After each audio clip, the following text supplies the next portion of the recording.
내가 사실 충주에서도 네. 우리 원장님을 내가 홍보를 많이 해. 아이고, 고맙습니다. 왜냐면 충남 공주 유구에 가면은 박희영 원장님이 정말 잘한 실력이 대단하다고. 근데 사람들이 멀어서 못 온대. 충주에도 이 약침 쓰는 한의원이 있어요. 충주에? 예. 어디인지 아세요? 네, 이세현 원장 제가 알려드릴게요. 이세현 원장 넣었어요. 내일 모레 만날 거예요. 오늘 이제 제가 어저께 드렸던 것이 이거예요. 웅다마를 해독고 이게 이제 혈압, 당뇨, 고지혈증, 대사증후를 치료하는 한약이라고 써 있죠. 그죠 여기? 예? 기본적으로 여기서 가장 문제가 뭐냐면 혈압, 당뇨가 조절이 안 될 때. 그 다음에 당뇨 전 단계인 사람, 지방간, 고지혈증이 있는데 혈압이 있는 사람.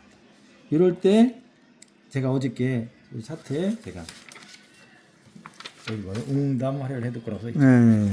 그죠? 웅담 활혈 해독고. 그죠?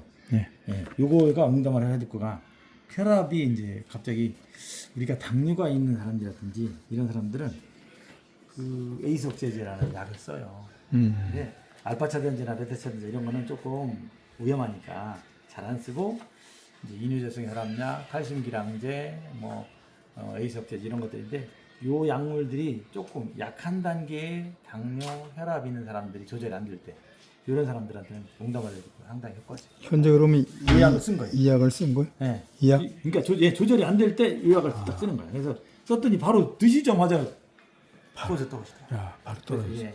그래서 이 주성분은 보시면 이게 이제 담즙산 독소를 빼내는 작용, 웅담, 우황이 좀 들어가 있어요. 주성분이.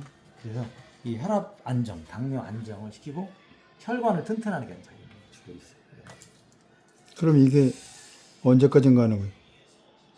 이제 떨어졌으면 떨어졌으면 괜찮은 특별하게 거예요? 예를 들면 이 고지혈증이 생겼거나 그 다음에 스트레스를 받아가지고 코르티졸이 증가되거나 이래서 혈압이 올라가기 전까지는 괜찮아요. 한약이라는 그런 거지. 먹을 때만 들어보면 한약이 아니죠. 그죠? 근데 양약은. 글쎄 신기하더라고요. 약을 먹고 나니까 대부분 떨어져가지고.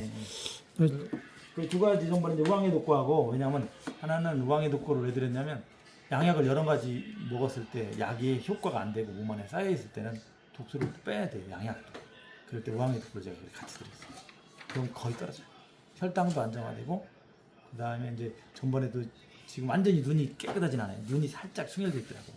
지금 예, 그래서 그걸 써주면 이 충혈되어 있는 증상들도 덜해지고 혈압 떨어지고 이게 주로 이제 혈관을 이거는 깨끗이 하는 약. 그 다음에 간 쪽에서의 약물은 우황의 독고. 혈관과 이거는 주로 혈액을 맑게 해주고 혈관벽을 튼튼하게 하는 작용이 있어요. 루틴이라는 성분이 여기 들어있거든요.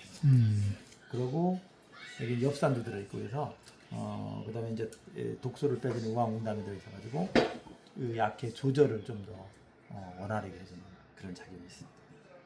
하여튼 대단하세요.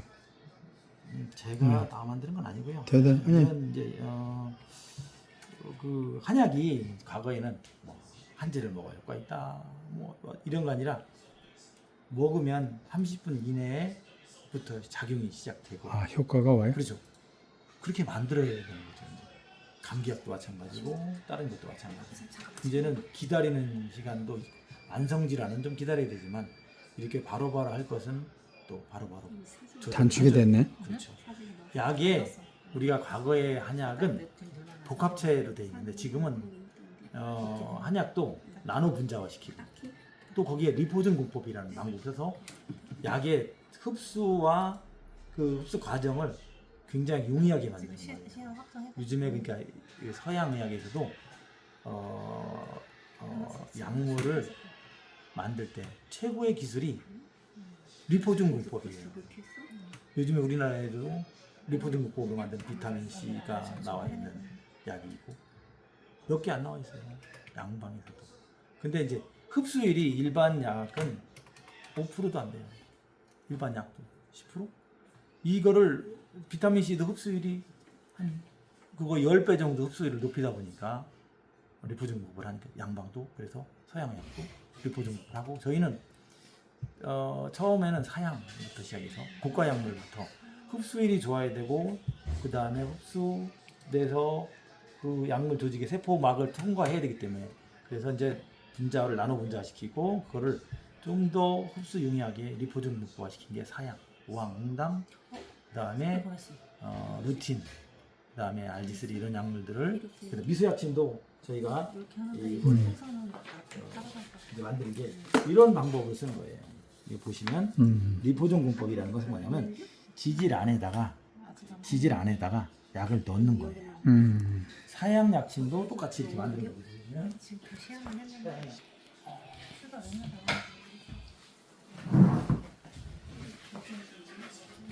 어디 있나?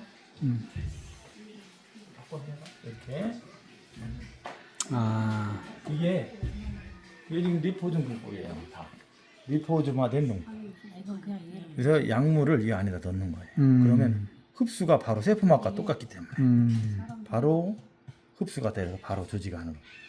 요 약물이 서양의학에서도 최고의 이제 약물 과학이죠. 그래서 한방도 지금 이렇게 이런 약침도 지금 PDRN이라는 약침도 이게 리즐란이라는 양방에서 쓰는 건데 이거보다 더 우리가 더 좋은 약침으로 만들어냈고 그리고 사양도 그렇고 그 다음에 이제 루틴이라는 약침도 저희가 리포존 공법으로 만들어서 주사와 동시에 통증도 덜하고 그 다음에 작용과 효과도 더 빨리 단축시키는 효과가 있죠. 그래서 거짓말같이 혈압이 확 떨어지니까 하긴 뭐 2시간 반을 달려서 여기까지 올 정도면 우리 원장님이 참 실력이 참 대단하신 분이고 이거 첫째는 이게 한약이 어떤 약물의 안정성이 있잖아요. 식물에서 안정성 있는 우리가 화학적으로 만든 약물은 안정성이 적고 독성을 가지고 있어요. 부작용이 약간 그죠? 있죠. 이 화학 공장에서 만들고 그 유기 화학물에서 추출한 서양의학은 기본적으로 만들다 보면 독성을 가지고 있어요. 그래서 1차, 2차, 3차를 거쳐야 돼요. 세포 독성이 있는지 동물 실험도 해야 되고 이런 과정을 거쳐서 돌연변이 유발하는지 과정을 거쳐야 되는데 우리 이 천연물에서 나오는 식물에서 추출하는 플라보노이드 계열 약물도 기본적인 안정성을 가지고 있는 거예요. 쓰기 때문에 그 한약에 쓰는 이런 약물들은 3상까지 거치지 않아도 쓸 수 있는 우리가 기존에 쓰는 한약을 조금 더 과학화시키는 것이죠. 원래 우리가 조상들이 뭐 이런 방법을 우리가 예전에도 모르고 썼던 것도 많아요. 그죠? 예전에는 예를 들면 지금 이제 과학적으로 이제 현대 과학으로 찾아보니까 황기라는 물질이 우리가 그 전탕법으로 추출이 되지 않아요. 그거는 일반 사포닌 계열만 좀 추출되고 나머지 우리가 이소프라빈 계열은 다 추출이 안 되는데 이거를 그 선조들께는 어떻게 그걸 발견했냐면 꿀에다가 볶아요. 그러면 고온에 노출돼서 세포막이 파괴되고 거기에 유효농들을 추출할 수 있는 그리고 이제 초라고 하는 게 볶아서 쓰는 방법.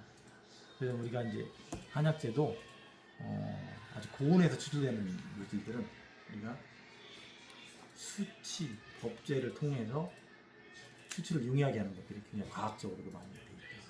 또 지금 이제 나오지 않는 것들은 미생물 추출, 염기 추출, 알코올 추출, 가압 추출 이런 기타 여러 가지의 어떤 과학적인 방법에 우리가 필요한 유효 성분을 추출해내는 것이고 그리고 필요하지 않은 성분들은 우리가 걸러내거나 파괴하거나 이래서 유효 성분의 농도를 좀 더 높이고 이걸 흡수하기 좋게 만들어서 가는 것이 한약의 어떤 한의학의 과학하고 또 성분의 집적도를 높이고 부작용을 줄이는 이런 길로 이제 한의학도 가는 거죠.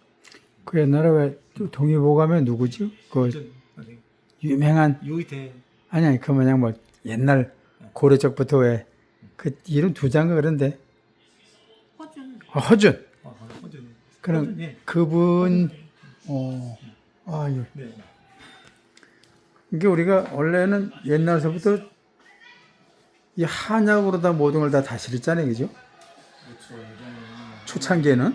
예? 한의학으로 다 그러다가 이제 어느 날 참 이게 몇십 년 전부터는 서양의학도 종두라든지 이제 의학이 서양의학에서 세균이 이제 현미경이 나오고 세균을 보면서 항생제가 나오고 그러면서 이제 해부학이 발달되고 이러다 보니까 서양의학이 발전된 것 같지만 실제는